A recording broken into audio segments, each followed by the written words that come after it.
Hello friends, once again welcome to everyone. Last લેક્ચરમાં આપણે હિટ્રોસાયક્લિક કમ્પાઉન્ડનું unit જે છે એની અંદર આપણે ક્વિનોલિન અને આઇસોક્વિનોલિન કમ્પ્લીટ કર્યું. એની અંદર હવે આજે આપણે થોડું રિવિઝન કરી લઈએ આખા યુનિટનું, એટલે તમને આખા યુનિટનો કોન્સેપ્ટ જે છે એ ખ્યાલ આવી જાય. તો આપણો યુનિટ નંબર 1 એ જે છે એ આપણે જોયું એમ હિટ્રોસાયક્લિક કમ્પાઉન્ડ વિષમ ચક્રીય સંયોજનો. ફરી એક વખત આ એક લેક્ચર જોઈ લેજો, એટેન્ડ કરી લેજો વ્યવસ્થિત, એટલે આખો યુનિટનો કોન્સેપ્ટ જે છે એ તમને માઇન્ડમાં ક્લિયર થઈ જાય. બરાબર? તો વિષમ ચક્રીય સંયોજનો જે છે એ યુનિટનું ડેફિનેશન આપણે જોઈ અને એની અંદર આપણે બધા જ ક્વેશ્ચન જે છે કમ્પ્લીટ કરી ગયા. પરંતુ ફરી એક વખત આજે આપણે રિવિઝન કરી લઈએ આખા યુનિટનું કે હિટ્રોસાયક્લિક કમ્પાઉન્ડ જે છે એની અંદર આપણે જોવાના કયા કયા પોઈન્ટ છે. તો તમને એની અંદર ગુજરાતીમાં સિલેબસના પોઈન્ટ કહું તો એની અંદર તમારે ઇન્ટ્રોડક્શન એટલે કે એનું પ્રસ્તાવના જોવાની છે, જેની અંદર એની વ્યાખ્યા, વર્ગીકરણ અને નામકરણ જે આપણે ઓલરેડી જોઈ ગયા હતા. અને એની અંદર આપણે ક્વેશ્ચન ભણવાના છે ફ્યુરાન, થાયોફિન, પાયરોલ, પિરિડીન, ક્વિનોલિન અને આઇસોક્વિનોલિન આપણે ક્વેશ્ચન જોયા. બરાબર? એ જે છે એને તમારે ભૌતિક, રાસાયણિક ગુણધર્મો અને એની બનાવટ જે છે એ આપણે કમ્પ્લીટ કરી ગયા. તો ફરી એક વખત હિટ્રોસાયક્લિક કમ્પાઉન્ડ કોને કહેવાય કે વિષમ ચક્રીય સંયોજનો કોને કહેવાય, જો તમને એવું પૂછવામાં આવે તો તમને ડેફિનેશન આ જે છે એ તમને આવડતી હોવી જોઈએ. બરાબર? અત્યારે પણ હશે આ યુનિટ જે છે, સેમેસ્ટર 4માં પણ હશે, તમારે 6માં પણ ભણવાનું આવશે. અને મે બી જો તમે કોઈ ઓર્ગેનિક કેમેસ્ટ્રીની અંદર માસ્ટર કરશો તો એની અંદર પણ તમારે હિટ્રોસાયક્લિક કમ્પાઉન્ડ જે છે એ તમારે યુનિટ આવશે. બરાબર? તો તમને આ ડેફિનેશન જે છે ગમે એને પૂછે તો તમને આવડવી જોઈએ. હિટ્રોસાયક્લિક કમ્પાઉન્ડની ડેફિનેશન ખાસ કંઈ ન ખ્યાલ હોય તો તમને જો ડેફિનેશન આવડતી હોય તો તમે કંઈક તમારા માઇન્ડમાં આઈડિયા આવે કે હિટ્રોસાયક્લિક કમ્પાઉન્ડ કોને કહેવાય. બરાબર? તો તમને મેં કીધું કે those cyclic compound was contain one or more heteroatom present in the cyclic ring. એટલે કે કાર્બનના ચક્રીય સંયોજનમાં ચક્રમાં કાર્બન સિવાયના ઓક્સિજન, સલ્ફર કે નાઇટ્રોજન તત્વ હાજર હોય તો તેવા કાર્બનિક સંયોજનોને હિટ્રોસાયક્લિક એટલે કે વિષમ ચક્રીય સંયોજનો કહેવામાં આવે છે. બરાબર? ડેફિનેશન તમારી સામે છે કે કાર્બનના ચક્રીય સંયોજનમાં ચક્ર જે છે એના કાર્બન સિવાયના વિષમ પરમાણુઓ, તો વિષમ પરમાણુ એટલે કેવા તો કે કાર્બન અને હાઇડ્રોજન સિવાયના ઓક્સિજન, સલ્ફર કે નાઇટ્રોજન આવેલા હોય તો એવા સંયોજનોને વિષમ ચક્રીય સંયોજનો કહેવામાં આવે છે. જેની અંદર ફ્યુરાન, થાયોફિન અને પાયરોલ જે છે એ 3 ક્વેશ્ચન તમારે 5 મેમ્બરવાળા છે અને એક ક્વેશ્ચન પિરિડીન જે છે એ 6 મેમ્બરવાળું છે અને 2 જે છે એ તમારે સંઘનિત પ્રકારના હિટ્રોસાયક્લિક કમ્પાઉન્ડ છે. બરાબર? તો આ જે છે ક્લાસિફિકેશન ઓફ હિટ્રોસાયક્લિક કમ્પાઉન્ડ. આપણે ક્લાસિફિકેશનની અંદર 5 સભ્યોવાળા અને 6 સભ્યોવાળા વિષમ ચક્રીય સંયોજનો જોયા કે 5 સભ્યોવાળા એટલે કે જેની અંદર 5 મેમ્બર રિંગ આવેલી હોય એને 5 સભ્યોવાળા વિષમ ચક્રીય સંયોજન કહેવાય. અને જેની અંદર 6 સભ્યોવાળી રિંગ, બેન્ઝીન રિંગ આવેલી હોય તો એને 6 સભ્યોવાળું વિષમ ચક્રીય સંયોજન કહેવામાં આવે છે. તો 5 સભ્યોની અંદર ફ્યુરાન, થાયોફિન અને પાયરોલ આપણે જોયા હતા. 6 સભ્યોની અંદર આપણે પિરિડીન જોયું હતું અને એ સિવાયનું સંઘનિત પ્રકારના વિષમ ચક્રીય સંયોજનો. તો સંઘનિત પ્રકારના કોને કહેવાય તો કે જેની સાથે બેન્ઝીન રિંગ સંયુગ્મિત હોય, જોડાયેલી હોય, સંઘનિત હોય, યુગ્મિત હોય તો એને કહેવાય સંઘનિત પ્રકારના હિટ્રોસાયક્લિક કમ્પાઉન્ડ. જેની અંદર ક્વિનોલિન અને આઇસોક્વિનોલિન બંને જે છે એ આપણે ક્વેશ્ચન જોયા. તો આ જે છે ક્વિનોલિન અને આઇસોક્વિનોલિન. બરાબર? તો આ જે છે એટલા તમારે 1, 2, 3, 4, 5 અને 6 ક્વેશ્ચન જે છે એ 6 ક્વેશ્ચન આપણે કમ્પ્લીટ કરી ગયા. જેની અંદર આપણે ફર્સ્ટ જોયું હતું ફ્યુરાન. હવે આપણે ફ્યુરાનની અંદર શું જોયું હતું? તો તમને ખબર છે ફ્યુરાનનું બંધારણ કે 5 મેમ્બરવાળી રિંગ હોય અને સાથે ઓક્સિજન તત્વ હિટ્રોએટમ તરીકે આવેલું હોય તો આપણે એને ફ્યુરાન કહીએ છીએ.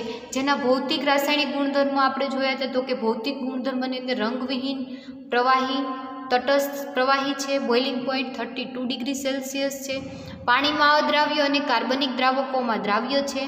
બેન્ઝીન કરતાં ફ્યુરાન જે છે એની ઇલેક્ટ્રોન ઘનતા વધારે હોવાથી બેન્ઝીન જેવી વિસ્થાપન પ્રક્રિયા એની અંદર જોવા મળતી નથી. બરાબર, એટલે ફ્યુરાનનું બંધારણ તમને ખ્યાલ હતું. એનું આપણે સંશ્લેષણ જોયું હતું.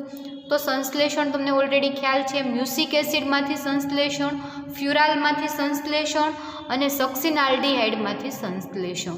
તો આપણે 3 સિન્થેસિસ એક વખત જોઈ લઈએ કે મ્યુસિક એસિડના તમારે 2 અણુ લેવાના છે. મ્યુસિક એસિડના 2 અણુ લેશો અને તમે એનું શુષ્ક નિસ્યંદન, એટલે જ્યારે તમે એને ગરમ કરશો એટલે પહેલાં પાણીના 3 અણુ અહીંયાથી OH અને અહીંયાથી 3 H અને OH, OH જેવી રીતે 3 પાણીના અણુ H2O રિમૂવ થશે અને તમને ક્યુપ્રોઇક એસિડ જે છે, ફ્યુરોઇક એસિડ જે છે એ તમને મળશે. જેને તમે ગરમ કરશો એટલે એક CO2નો અણુ રિમૂવ થશે અને નિપજ તરીકે તમને ફ્યુરાન મળશે. તો આ વાત થઈ હતી આપણે ફ્યુરાનની. એના પછી ફ્યુરાલમાંથી આલ્ડીહાઇડ ફંક્શનલ ગ્રુપ ફ્યુરાલ હોય તો એનું તમે 400 ડિગ્રી ટેમ્પરેચરે તમે એને ગરમ કરો તો કાર્બન મોનોક્સાઇડનું અણુ રિમૂવ થશે અને નિપજ તરીકે તમને ફ્યુરાન મળશે. એટલે કે ફ્યુરાલ જે છે એમાં આલ્ડીહાઇડ ફંક્શનલ ગ્રુપ જે છે એમાંનો કાર્બન અને ઓક્સિજન જે છે કાર્બન મોનોક્સાઇડ રિમૂવ થશે અને નિપજ તરીકે તમને ફ્યુરાન મળશે. એ નિપજ જે છે એ સક્સિનાલ્ડીહાઇડમાં એના પછીની સિન્થેસિસ સક્સિનાલ્ડીહાઇડ, તો કે CH2CH2 COHO 2 આલ્ડીહાઇડ ગ્રુપ હોય તો એને સક્સિનાલ્ડીહાઇડ કહેવાય. અને એનું રિએક્શન P2O5 સાથે ગરમ કરશો તો પાણીનો અણુ અને એક H2 રિમૂવ થઈ અને નિપજ તરીકે તમને ફ્યુરાન મળશે. કઈ રીતે? તો કે અહીંયાથી જે આ છે આમાંથી ઓક્સિજન, આ ઓક્સિજન અને આ OH પાણીનો એક અણુ રિમૂવ થઈ જશે, બીજો એક H અહીંયાથી અને એક H અહીંયાથી H2નો એક અણુ રિમૂવ થશે અને નિપજ તરીકે તમને મળશે ફ્યુરાન. તો આપણે આ જે છે ફ્યુરાનનું સંશ્લેષણ જોયું અને એના ભૌતિક ગુણધર્મ જોયા. આના પછી આપણે એના રાસાયણિક ગુણધર્મ જોઈએ. તો એના રાસાયણિક ગુણધર્મમાં તમને ખ્યાલ છે નાઇટ્રેશન, સલ્ફોનેશન, બ્રોમિનેશન ને રિડક્શન વધીને આપણે કેટલી 4 રિએક્શન જોઈએ. અને ક્યારેક એવું લાગે તો આપણે ઓક્સિડેશન રિએક્શન જોતા હોઈએ. બાકી તો આપણા માટે 3 તો કોમન જ હશે બધા કમ્પાઉન્ડ માટે, નાઇટ્રેશન, સલ્ફોનેશન અને બ્રોમિનેશન. તો આપણે ફર્સ્ટ જે છે ફ્યુરાનનું નાઇટ્રેશન કરશું તો એની ફર્સ્ટ પોઝિશન ઓક્સિજન પછીનું જે સ્થાન છે ત્યાંથી હાઇડ્રોજન એક રિમૂવ થશે, ત્યાં NO2 ગ્રુપ જોડાઈ જશે અને એ એસિટિક એસિટિક તમારે નાઇટ્રો એસિટાઇલ સાથે તમે એની રિએક્શન કરશો. એસિટિક એસિડનો અણુ એક રિમૂવ થશે અને 2 નાઇટ્રોફ્યુરાન નિપજ તરીકે તમને મળશે. એ જે ફ્યુરાન છે એનું તમે સલ્ફોનેશન SO3ની હાજરીમાં પિરિડિન સાથે સલ્ફોનેશન કરશો એટલે ફ્યુરાન 2 સલ્ફોનિક એસિડ મળશે તમને. બરાબર, ફ્યુરાન 2 સલ્ફોનિક એસિડ. એના પછી ફ્યુરોઇક એસિડમાંથી તમારે રિએક્શન કરવાની છે.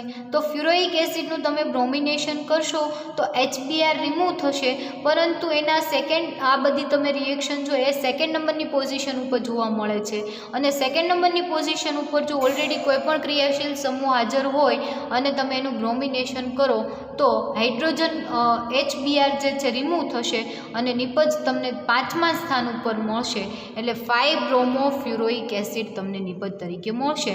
અને જો એ નિપજને તમે ફરી વખત ગરમ કરો તો CO2નો અણુ રિમૂવ થઈ અને એ નિપજ તમને આ જે છે ફ્યુરોઇક એસિડમાંથી તમને ફ્યુરાન મળશે અને એનું નામ થશે 5 બ્રોમો ફ્યુરાન.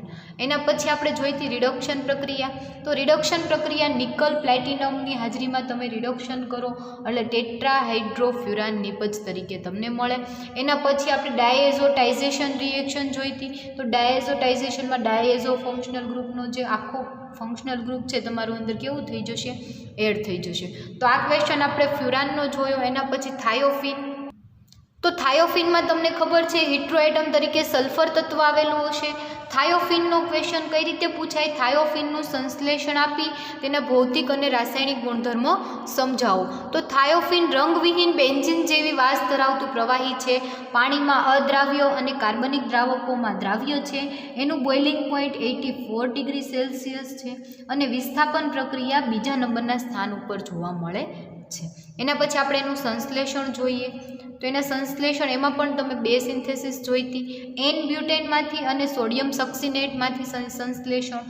તો એન બ્યુટેન એટલે કે નોર્મલ બ્યુટેન, એની તમે સલ્ફર તત્વ સાથે જ્યારે 650 ડિગ્રી સેલ્સિયસ તાપમાને ગરમ કરશો તો 3H2S H2Sના 3 અણુ રિમૂવ થશે અને તમને થાયોફિન સંયોજન મળશે. અને સોડિયમ સક્સિનેટ જે છે એ સોડિયમ સક્સિનેટ શું છે? તો કે એસ્ટર ફંક્શનલ ગ્રુપ સાથે સોડિયમ તત્વ જોડાયેલું હોય તો સોડિયમ સક્સિનેટ થાય, જેની રિએક્શન P2S5 સલ્ફરના 3 અણુ સાથે જ્યારે તમે ગરમ કરશો એટલે નિપજ તરીકે તમને મળશે થાયોફિન. એટલે કે એનું બંધારણ આવું પણ હોઈ શકે ને આવું પણ. આપણે આમ લખીએ કે આમ લખીએ, બંને કેવું થશે?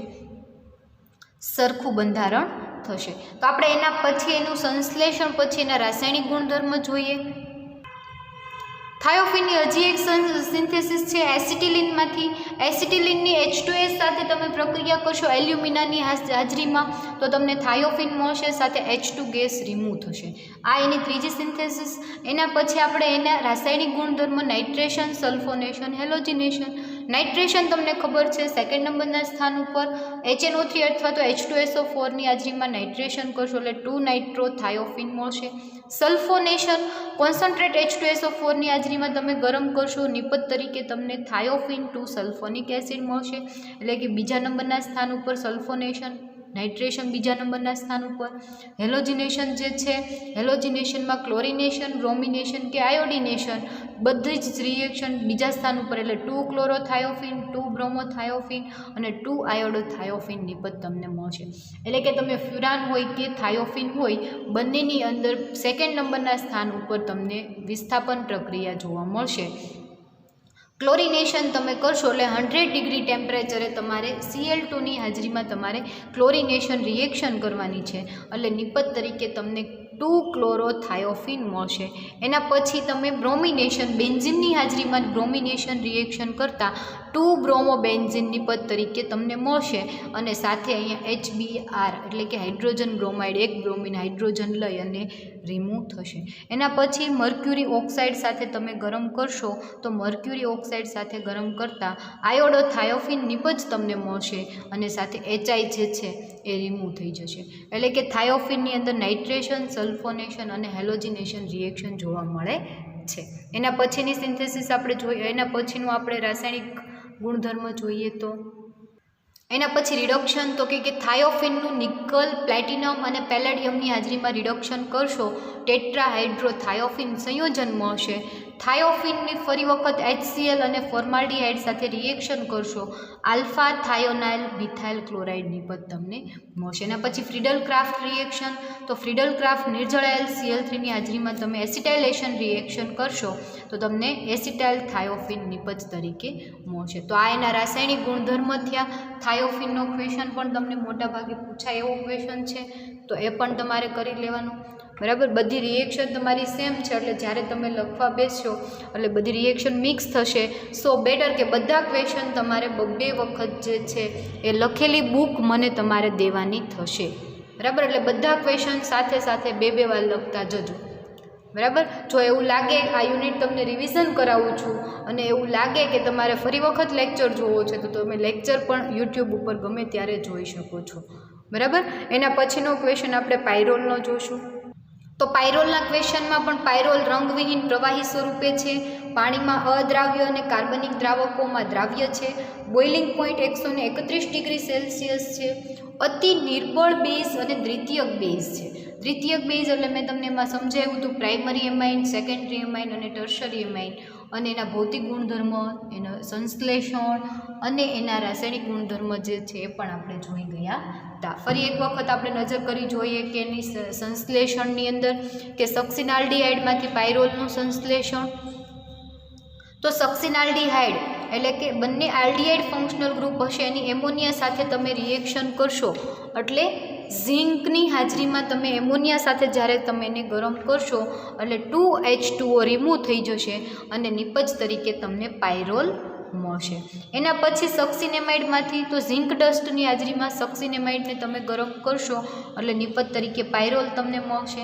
એના પછી એના રાસાયણિક ગુણધર્મો, તો રાસાયણિક ગુણધર્મની અંદર પાયરોલ જે છે એનું કોન્સન્ટ્રેટ HNO3 અને H2SO4ની હાજરીમાં નાઇટ્રેશન પ્રોસેસ કરશો એટલે નિપજ તરીકે તમને 2-નાઇટ્રો પાયરોલ મળશે.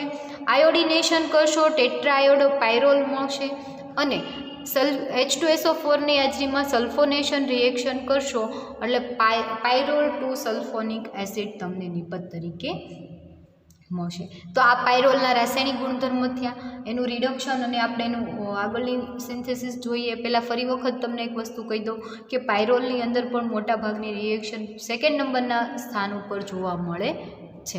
એની અંદર આપણે મિથિલેશન જોઈશું. એના પછીની નેક્સ્ટ રિએક્શન જોઈએ કે પાયરોલનું એસિટાઇલેશન, તો એસિટાઇલેશન 2-એસિટાઇલ પાયરોલ મળશે. તમને ખ્યાલ છે એસિટાઇલેશન એસિટિક એનહાઇડ્રેટની હાજરીમાં તમે કરશો એટલે એક H2 એસિટિક એસિડ જે છે CH3COOH નો અણુ કેવો થઈ જશે, રિમૂવ થઈ જશે અને નિપજ તરીકે તમને જે મળશે એ 2-એસિટાઇલ પાયરોલ મળશે. એના પછી રિડક્શન ઝિંકની હાજરીમાં પણ થાય અને નિકલ પ્લેટિનમની હાજરીમાં પણ થાય. તો જ્યારે પાયરોલનું તમે ઝિંકની હાજરીમાં એસિટિક એસિડની હાજરીમાં રિડક્શન કરશો એટલે પાયરોલિન મળશે અને એનું નિકલ પ્લેટિનમ સાથે રિડક્શન કરશો એટલે ટેટ્રાહાઇડ્રોપાયરોલ તમને મળશે. અને 5 સભ્યવાળા વિષમચક્રીય સંયોજનો આપણે 3 કમ્પ્લીટ કર્યા, ફ્યુરાન, થાયોફિન અને પાયરોલ 5 સભ્યવાળા વિષમચક્રીય સંયોજનો. અને એના પછી 6 સભ્યવાળા જે છે એની અંદર પિરિડીન 6 સભ્યવાળું વિષમચક્રીય સંયોજન અને સંઘનિત પ્રકારના વિષમચક્રીય સંયોજનની અંદર આપણે 2 જોયા, ક્વિનોલિન અને આઇસોક્વિનોલિન. તો હવે આપણે વાત કરીએ પિરિડીનના ક્વેશ્ચનની. તો તમે અહીંયા જોઈ શકો છો પિરિડીનનું સંશ્લેષણ આપી ભૌતિક અને રાસાયણિક ગુણધર્મ સમજાવો. તો પિરિડીન રંગવિહીન પ્રવાહી છે, બોઇલિંગ પોઈન્ટ 115 ડિગ્રી સેલ્સિયસ છે, પાણીમાં અદ્રાવ્ય અને કાર્બનિક દ્રાવકોમાં દ્રાવ્ય છે અને પિરિડીનની પોઝિશન તમે જોઈ શકો છો. અને એના પછી આપણે જે જોયું હતું એ પિરિડીનની અંદર તમારે જોવાનું છે એનું સંશ્લેષણ, એના રાસાયણિક ગુણધર્મો. તો પિરિડીનનું સંશ્લેષણ એસિટિલિન અને સાયનિક એસિડ અથવા તો એને હાઇડ્રોસાયનિક એસિડ પણ આપણે કહી શકીએ, એની સાથે કરવાથી 2 એસિટિલિનના અણુ લેશો તમે, હાઇડ્રોસાયનિક એસિડની હાજરીમાં તમે ગરમ કરશો, નિપજ તરીકે તમને મળશે પિરિડીન. બરાબર. એ જ રિએક્શન તમારે પેન્ટામિથિલિન ડાયએમાઇન હાઇડ્રોક્લોરાઇડ જે છે એની સાથે તમે એને ગરમ કરશો, NH4Cl અને HCl રિમૂવ થઈ જશે અને નિપજ તરીકે તમને પિપેરિડીન મળશે. એ પિપેરિડીન જે છે એને તમે કોન્સન્ટ્રેટ H2SO4ની હાજરીમાં ગરમ કરશો, 3H2ના અણુ રિમૂવ થઈને તમને પિરિડીન સંયોજન મળશે. તો આ વાત થઈ આપણે પિરિડીનની. એના પછીની સિન્થેસિસ પાયરોલનું મિથાઇલ આયોડાઇડ સાથે રિએક્શન કરશો, સોડિયમ મિથોક્સાઇડની હાજરીમાં 2HI રિમૂવ થશે અને નિપજ તરીકે તમને પિરિડીન મળશે. તો આપણે જોઈએ પિરિડીનના રાસાયણિક ગુણધર્મો. રાસાયણિક ગુણધર્મો તમને ઓલરેડી ખ્યાલ છે કે હવે જે પોઝિશન 2 અને 3 જે પોઝિશન જોવા મળશે કઈ, તો કે 2 અને 3 પોઝિશન જોવા મળશે. તો ફર્સ્ટ આપણે એનું નાઇટ્રેશન જોઈએ, પછી સલ્ફોનેશન, બ્રોમિનેશન, હેલોજિનેશન. બરાબર. તો નાઇટ્રેશનમાં 3-નાઇટ્રો પિરિડીન મળશે, સલ્ફોનેશન કરશો પિરિડીન 3 સલ્ફોનિક એસિડ મળશે જે તમને ઓલરેડી ખ્યાલ છે H2SO4ની હાજરીમાં સલ્ફોનેશન થાય. બ્રોમિનેશનમાં તમને થોડી પોઝિશન બદલાશે એટલે ચારકોલની હાજરીમાં તમે લો ટેમ્પરેચરે કરશો તો 3 બ્રોમોપિરિડીન અને 3,5 ડાયબ્રોમોપિરિડીન મળશે અને બ્રોમિનેશનમાં તમે ટેમ્પરેચર હાઈ કરશો તો 2 બ્રોમોપિરિડીન અને 2,6 ડાયબ્રોમોપિરિડીન જે છે એ તમને નિપજ તરીકે મળશે. એના પછી આપણે એમિનેશન રિએક્શન જોઈ તો NaNH2ની હાજરીમાં તમે એમિનેશન 100 ડિગ્રી ટેમ્પરેચરે કરશો તો પાણીનો એક અણુ રિમૂવ થશે અને 2 એમિનોપિરિડીન સંયોજન તમને મળશે. એના પછી તમે રિડક્શન પ્રોસેસ જુઓ તો રિડક્શનની અંદર પિરિડીનનું નિકલની હાજરીમાં તમે ઇથેનોલ, સોડિયમ ઇથેનોલ અથવા તો તમે નિકલની હાજરીમાં તમે રિડક્શન પ્રોસેસ કરશો, પાણીનો એક પાણીના 3 અણુ જે છે ઉમેરાશે અને નિપેજ તરીકે તમને પિપેરિડીન સંયોજન તમને મળશે. તો આ વાત થઈ પિરિડીનની. એના પછી આપણે એના બીજા ગુણધર્મ જોઈએ. તો એના પછી મિથિલેશન. તો પિરિડીનનું તમે મિથિલેશન મિથાઇલ આયોડાઇડની હાજરીમાં કરશો એટલે નિપજ તરીકે તમને એન મિથાઇલ પિરિડીન આયોડાઇડ ક્ષાર મળશે. એ જે તમને નિપજ મળે છે એ એન એટલે કે એન સ્થાન ઉપર એન પોઝિશન ઉપર જોવા મળે એટલે એન મિથાઇલ પિરિડીનનું આયોડાઇડ ક્ષાર જોવા મળે છે. એમાં તમને મેં આલ્કાઇલ ગ્રુપ સમજાવ્યું હતું, મિથાઇલ ઇથાઇલ પ્રોપાઇલ, બરાબર. આલ્કાઇલેશન રિએક્શનમાં તો કે આલ્કાઇલેશનની અંદર ફર્સ્ટ જે છે એ તમે એનું આલ્કાઇલેશન કરશો એટલે 2 બ્યુટાઇલ પિરિડીન એટલે કે તમે બ્યુટાઇલ લિથિયમ બ્યુટાઇલની હાજરીમાં રિએક્શન કરશો તો બ્યુટાઇલ ગ્રુપ એડ થશે. નિપજ તરીકે તમને 2 બ્યુટાઇલ પિરિડીન સંયોજન મળશે. એના પછી એરાઇલેશન. તો એરાઇલેશનની અંદર 2 ફિનાઇલ પિરિડીન સંયોજન તમને મળશે. તો આ વાત થઈ હતી આપણે પિરિડીનના ક્વેશ્ચનની. તો આ જે ક્વેશ્ચન છે એ પણ બહુ આઈએમપી ક્વેશ્ચન છે. એ સિવાયનો પાયરોલનો ક્વેશ્ચન આની પહેલાંનો જોયો એ પણ બહુ જ આઈએમપી એમ કહીએ તો બી ચાલે, બરાબર. બંને ક્વેશ્ચન આઈએમપી છે એટલે આ 6 ક્વેશ્ચનની અંદર તમને મોસ્ટ આઈએમપી કહું તો પાયરોલ, ક્વિનોલિન અને પિરિડીન 3 ક્વેશ્ચન મોટા ભાગે રિપીટ થતા હોય એવા ક્વેશ્ચન છે જે કરી લેવાના. લખવા પડે 2 વખત, 5 વખત, 7 વખત. તો અત્યારે જો તમે લખવાની પ્રેક્ટિસ કરશો તો તમને વધારે યાદ રહેશે અને જ્યારે એક્ઝામ વખતે લખવા બેસશો ત્યારે તમને બધી એક પછી એક રિએક્શન લખેલી હશે એ બધી તમને યાદ આવશે તો તમે લખી શકશો. બાકી રિએક્શન તમે જોઈ લેશો કે આનું આમ થયું, આનું આમ થયું, તો એ રિએક્શન લખવા બેસશો ત્યારે તમને 100% જે છે એ યાદ આવશે નહીં, બરાબર. આ મારો એક્સપિરિયન્સ કહું છું ઓર્ગેનિક કેમિસ્ટ્રી તરીકે, બરાબર.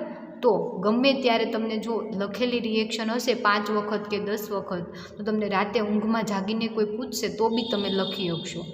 એટલે બને ત્યાં સુધી જો તમારે કંઈ કામ ન હોય ત્યારે બુક પેન લઈ બધી રિએક્શન લખવા બેસી જવાની. હજી તો આ એક યુનિટ છે, યુનિટના 6 ક્વેશ્ચન છે. આવા તમારે ઓર્ગેનિક કેમિસ્ટ્રીના આખા પેપરની અંદર એવા 5 યુનિટ છે, નોકરી એમાં રિએક્શન જ છે. એટલે તમને બહુ બધી કન્ફ્યુઝન ઊભા થશે અને સાથે સાથે બધું મિક્સ થઈ જશે અને જ્યારે મિક્સ થશે ત્યારે તમે કંઈ લખી નહીં શકો, બરાબર. એટલે હજી તમને કહું છું કે આ તો જે આપણા માટે સ્ટાર્ટિંગ છે. યુનિટ હજી પહેલું 1A કમ્પ્લીટ થયું છે. જો તમે આ સાથે સાથે નહીં કરી નાખો તો બીજું યુનિટ પણ આના જેવું જ હશે, એ પણ મિક્સ થશે. ત્રીજું યુનિટ પણ આના જેવું જ હશે, એ પણ મિક્સ થશે. ચોથું યુનિટ એ આના જેવું જ છે, એ તમારું મિક્સ થશે. એટલે ખાસ કહું છું આ એક યુનિટ અહીંયા આપણે જે કમ્પ્લીટ કરીએ છીએ એ સાથે સાથે તમે કરતા રહેજો. આના પછીનો આપણે ક્વેશ્ચન જોઈએ ક્વિનોલિન અને આઇસોક્વિનોલિનનો. ક્વિનોલિન અને આઇસોક્વિનોલિનના ભૌતિક રાસાયણિક ગુણધર્મો સમજાવી એનું સંશ્લેષણ આપો. આવી રીતે તમને ક્વેશ્ચન પૂછાઈ શકે. તો ક્વિનોલિનનું બંધારણ તમને ખબર છે, પોઝિશન નંબર 1 અને આઇસોક્વિનોલિનનું બંધારણ ખબર છે, પોઝિશન નંબર 2. કોની પોઝિશન? તો કે નાઇટ્રોજન હિટ્રો એટમ જે છે એની પોઝિશન, બરાબર. તો આપણે પોઝિશનની વાત કરીએ અહીંયા. એના પછી આપણે એના ગુણધર્મ જોઈએ કે રંગવિહીન તૈલી પ્રવાહી છે, ન ગમતી વાસ ધરાવતું પ્રવાહી છે, બોઇલિંગ પોઈન્ટ 238 ડિગ્રી સેલ્સિયસ, પાણીમાં અદ્રાવ્ય અને ઇથર અને આલ્કોહોલ એટલે કે કાર્બનિક દ્રાવકોમાં દ્રાવ્ય છે. સાથે સાથે આઇસોક્વિનોલિનના પણ જોઈ લઈએ કે સફેદ સ્ફટિકમય ઘન પદાર્થ છે, મેલ્ટિંગ પોઈન્ટ 23 ડિગ્રી સેલ્સિયસ છે, બોઇલિંગ પોઈન્ટ 240 ડિગ્રી સેલ્સિયસ છે, કાર્બનિક દ્રાવકોમાં દ્રાવ્ય છે, બંને પાણીમાં બંને કેવા છે તો કે અદ્રાવ્ય છે. આ ક્વિનોલિનના ભૌતિક ગુણધર્મ થયા. એના પછી આપણે એના રાસાયણિક ગુણધર્મ જોઈ અને એની સિન્થેસિસ જોઈએ. તો આ જે છે એ આઇસોક્વિનોલિન અને ક્વિનોલિનની અંદર નાઇટ્રેશન અને સલ્ફોનેશન. તો ફર્સ્ટ આપણે ક્વિનોલિનની અંદર નાઇટ્રેશન. તો ક્વિનોલિનનું તમે HNO3 ક્વિનોલિન એટલે કે પોઝિશન નંબર 2, પોઝિશન નંબર 1 અને જ્યારે હું આઇસોક્વિનોલિન કહું ત્યારે પોઝિશન નંબર 2.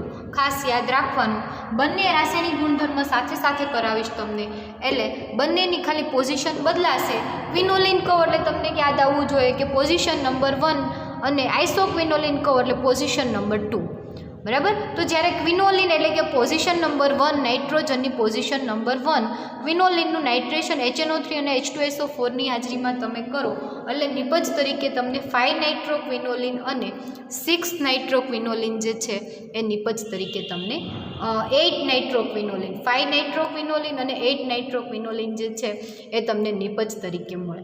સેમ તમારે આઇસોક્વિનોલિન એટલે પોઝિશન નંબર 2 નાઇટ્રોજનની પોઝિશન નંબર 2 એનું HNO3 અને H2SO4ની હાજરીમાં નાઇટ્રેશન કરશો એટલે નિપજ તરીકે તમને સેમ 5 નાઇટ્રો આઇસોક્વિનોલિન અને 8 નાઇટ્રો આઇસોક્વિનોલિન નિપજ તરીકે તમને મળશે. એના પછી આપણે એના સલ્ફોનેશનની વાત કરીએ તો નાઇટ્રેશન પછી સલ્ફોનેશન, તો ક્વિનોલિનનું સલ્ફોનેશન કરતાં નિપજ તરીકે ક્વિનોલિન 5 સલ્ફોનિક એસિડ અને ક્વિનોલિન 8 સલ્ફોનિક એસિડનું તમને મિશ્રણ, મેં જુઓ અહીંયા તમને પ્લસ કરીને બંનેની અંદર બતાવેલું છે, જેનો મિનિંગ એવો થાય છે કે બંનેનું મિશ્રણ તમને મળે છે. બરાબર. એટલે આ પોઝિશન એટલે કે 5 નંબરના સ્થાન ઉપર પણ જોડાઈ શકે અને 8 નંબરના સ્થાન ઉપર પણ જોડાઈ શકે. સેમ તમારે આઇસોક્વિનોલિનની અંદર કે આઇસોક્વિનોલિન એટલે કે પોઝિશન નંબર 2 એનું H2SO4ની હાજરીમાં સલ્ફોનેશન કરશો એટલે આઇસોક્વિનોલિન 5 સલ્ફોનિક એસિડ અને આઇસોક્વિનોલિન 8 સલ્ફોનિક એસિડ નિપજ તરીકે તમને મળશે. કેમ કે તો હું તમને અહીંયા બે ઇક્વેશન સાથે કરાવું છું એટલે બંને ઇક્વેશન બબે વખત તમને સમજાવું છું. એના પછી આપણે બ્રોમિનેશનની વાત કરીએ તો બ્રોમિનેશન માટે આપણે પહેલાં ક્વિનોલિનની વાત કરીએ અને પછી આઇસોક્વિનોલિનની વાત કરીએ. તો ક્વિનોલિનની અંદર તમને ખબર છે કે જ્યારે બ્રોમિનેશન કરશો Br2ની હાજરીમાં જુદા જુદા ટેમ્પરેચરે તમે રિએક્શન કરશો એટલે 3 બ્રોમોક્વિનોલિન અને 2 બ્રોમોક્વિનોલિન નિપજ તરીકે તમને મળશે. તો આ વાત થઈ આપણે બ્રોમિનેશનની. જ્યારે આઇસોક્વિનોલિનની અંદર આપણે બ્રોમિનેશનની વાત કરતા હોય તો એમાં નિપજ તરીકે તમને 4 બ્રોમોક્વિનોલિન નિપજ તરીકે તમને મળશે.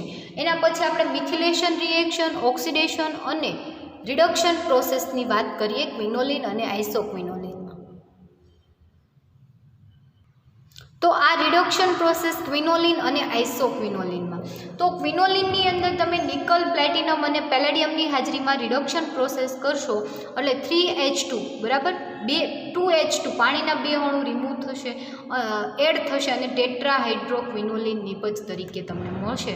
એના પછી નિકલ, પ્લેટિનમ અને પેલેડિયમની હાજરીમાં ફરી વખત રિડક્શન કરશો એટલે પાછા 5 ડબલ બોન્ડ બ્રેક થઈ જશે અને ડેકાહાઇડ્રો અહીંયા તમારે આવશે ડેકાહાઇડ્રોક્વિનોલિન નિપજ તરીકે તમને મળશે. સેમ તમારે આઇસોક્વિનોલિનની અંદર પણ જોવા મળશે. એની પછી આપણે મિથિલેશન રિએક્શન જોઈ તો મિથિલેશન ક્વિનોલિન અને આઇસોક્વિનોલિન બંનેમાં સરખું જોવા મળશે. એન મિથાઇલ ક્વિનોલિન આયોડાઇડ ક્ષાર, એન મિથાઇલ આઇસોક્વિનોલિન આયોડાઇડ ક્ષાર, બંનેમાં રિએક્શન તમારે મિથાઇલ આયોડાઇડની સાથે કરવાની થશે. એના પછી ઓક્સિડેશન, તો ક્વિનોલિન અને આઇસોક્વિનોલિન બંનેની અંદર ક્વિનોલિન કહો એટલે પોઝિશન નંબર 1 અને આઇસોક્વિનોલિન કહો એટલે પોઝિશન નંબર 2. પહેલાં આપણે ક્વિનોલિનની વાત કરીએ KMnO4 અને H2SO4ની હાજરીમાં ઓક્સિડેશન રિએક્શન કરશો એટલે ક્વિનોલિનિક એસિડ તમને મળશે અને KMnO4 અને H2SO4ની હાજરીમાં આઇસોક્વિનોલિનનું તમે ઓક્સિડેશન કરશો તો થેલિક એસિડ અને સિન્કોમેરિક એસિડ નિપજ તરીકે તમને મળશે. તો આ વાત થઈ આપણે ક્વિનોલિન અને આઇસોક્વિનોલિનના રાસાયણિક ગુણધર્મની. હવે મોસ્ટ ઇમ્પોર્ટન્ટ પાર્ટ તમારા માટે આખા યુનિટનો મેઇન પાર્ટ તમને કહું તો બી ચાલે એવો ક્વિનોલિન અને આઇસોક્વિનોલિનની સિન્થેસિસ. તો આપણે એના સિન્થેસિસની વાત કરીએ તો ફર્સ્ટ આપણે ક્વિનોલિનનું સંશ્લેષણ 3 સિન્થેસિસ જે છે ફ્રીડ-લેનર સિન્થેસિસ, કૂપ સિન્થેસિસ, ડોબનર મિલર સિન્થેસિસ, એ 3 સિન્થેસિસની વાત કરી અને આઇસોક્વિનોલિનની સિન્થેસિસ જોઈએ. તો ફર્સ્ટ ફ્રીડ-લેનર સંશ્લેષણ ખાસ યાદ રાખજો. ફરી એક વખત તમને અહીંયા આખી સિન્થેસિસ વ્યવસ્થિત રીતે ફરી વખત રિપીટ કરું છું. હજી એક વખત કહું છું કે 3 સિન્થેસિસ IMP છે. ક્વિનોલિન અને આઇસોક્વિનોલિન બંનેની સિન્થેસિસ IMP છે એટલા માટે થઈ અને ફરી વખત તમને અહીંયા આખી સિન્થેસિસ જે છે એ રિપીટ કરું છું, ખાસ ધ્યાન રાખજો. ઓકે. એમાં ફર્સ્ટ ફ્રીડ-લેન્ડર સંશ્લેષણ જે છે એ રિએક્શનની અંદર તમારે ortho amino benzaldehyde starting material તરીકે લેવાનું છે. ઓર્થો એમિનો બેન્ઝાલ્ડિહાઇડ ઓર્થો સ્થાન ઉપર NH2 ગ્રુપ અને બેન્ઝાલ્ડિહાઇડની એસિટાલ્ડિહાઇડ સાથે જ્યારે તમે રિએક્શન કરશો, એટલે ફર્સ્ટ ઓફ ઓલ બેઝની હાજરીમાં રિએક્શન કરો છો એટલે NaOH જે છે એ બેઝની હાજરીમાં રિએક્શન કરતાં પાણીનો અણુ રિમૂવ થશે. પાણીનો અણુ રિમૂવ થશે એટલે સાથે તમને આ જે છે મધ્યવર્તી સંયોજન મળશે. એને તમે ગરમ કરશો, પાણીનું અણુ રિમૂવ થઈ અને તમને ક્વિનોલિન સંયોજન મળશે. આ ફર્સ્ટ સિન્થેસિસ. એના પછી સ્કૂપ સંશ્લેષણ. તો સ્કૂપ સંશ્લેષણની અંદર તમારે એનિલિનની હાજરીમાં એક્રાલ્ડિહાઇડની રિએક્શન કરતાં એને ગરમ કરશો એટલે મધ્યવર્તી સંયોજન મળશે. ગરમ કરશો ફરી વખત, પાણીનો અણુ રિમૂવ થશે અને નિપજ તમને જે મળે એની નાઇટ્રોબેન્ઝીનની હાજરીમાં ઓક્સિડેશન કરશો એટલે નિપજ તરીકે તમને ક્વિનોલિન મળશે. એના પછી ડોબનર મિલર સંશ્લેષણ. તો એની અંદર એનિલિનની પેરાલ્ડિહાઇડ, અહીંયા તમે એક્રાલ્ડિહાઇડ લીધું તો અહીંયા પેરાલ્ડિહાઇડ, બંનેની અંદર ડિફરન્ટ કંઈ નથી. આમાં 4 કાર્બન છે, આની અંદર 3 કાર્બન હતા. પેરાલ્ડિહાઇડ અને એક્રાલ્ડિહાઇડ. પેરાલ્ડિહાઇડ સાથે કરશો એટલે તમને જે નિપજ મળશે H2SO4ની હાજરીમાં રિએક્શન કરતાં નિપજ જે મળે એને તમે ગરમ કરશો, પાણીનો અણુ રિમૂવ થશે, નિપજ મળશે. સ્કીપ બેઝ સાથે રિએક્શન કરતાં નિપજ તરીકે તમને મળશે ક્વિનોલિન. તો આ IMP સિન્થેસિસ 3 સિન્થેસિસ જે છે એ ખાસ કરી લેજો, બરાબર. આના પછી આપણે વાત કરીએ આઇસોક્વિનોલિનનું સંશ્લેષણ.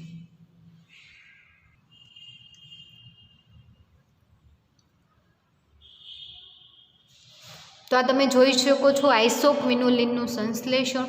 આઇસોક્વિનોલિનનું સંશ્લેષણ બેન્ઝાલિડીન ઇથાઇલ એમાઇન સાથે રિએક્શન. એમાં બેન્ઝાલિડીન ઇથાઇલ એમાઇનને તમે ગરમ કરશો, પાણીના 2 અણુ રિમૂવ થશે અને નિપજ તરીકે તમને આઇસોક્વિનોલિન નિપજ મળશે.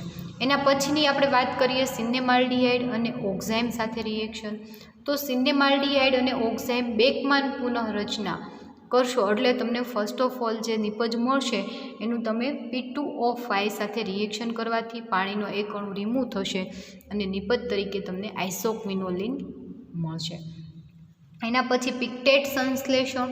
તો પિક્ટેટ સંશ્લેષણની બીટા હાઇડ્રોક્સી બીટા ફિનાઇલ ઇથાઇલ એમાઇડ સાથે જ્યારે રિએક્શન તમે કરશો એટલે ચલરૂપકતા કીટોઇનોલ ચલરૂપકતા થઈ અને તમને નિપજ તરીકે ફર્સ્ટ મધ્યવર્તી સંયોગ આ જે છે કીટોનનું ઇનોલનું કીટોનમાં તમને નિપજ મળશે. એનું તમે P2O5 સાથે રિએક્શન કરશો, પાણીનો 1 અણુ રિમૂવ થશે અને નિપજ તરીકે તમને આઇસોક્વિનોલિન મળશે. તો આ વાત થઈ આપણે આખા યુનિટના રિવિઝનની, કે તમારું આખું યુનિટ જે છે અહીંયા રિવિઝન છે કમ્પ્લીટ થઈ જાય છે. અને હવે આપણે નવું યુનિટ જે સ્ટાર્ટ કરશું એ નેક્સ્ટ લેક્ચરની અંદર આપણે નવું યુનિટ જોઈ લઈશું કે તમારે આના પછીનું જે સેકન્ડ યુનિટ જે છે એ B પાર્ટ કમ્પ્લીટ સ્ટાર્ટ કરશું, જેની ઇન્ટ્રોડક્શન તમને આપી અને નવું યુનિટ આપણે સ્ટાર્ટ કરી દઉં, બરાબર. આના પછીનું જે આપણું યુનિટ છે એ આપણે આના પછીનો તમારો સેકન્ડ લેક્ચર જે છે એની અંદર આપણે જોઈએ અને નવા યુનિટ સાથે નવા ટોપિક સાથે ફરી વખત આપણે મળીએ. Okay, thank you.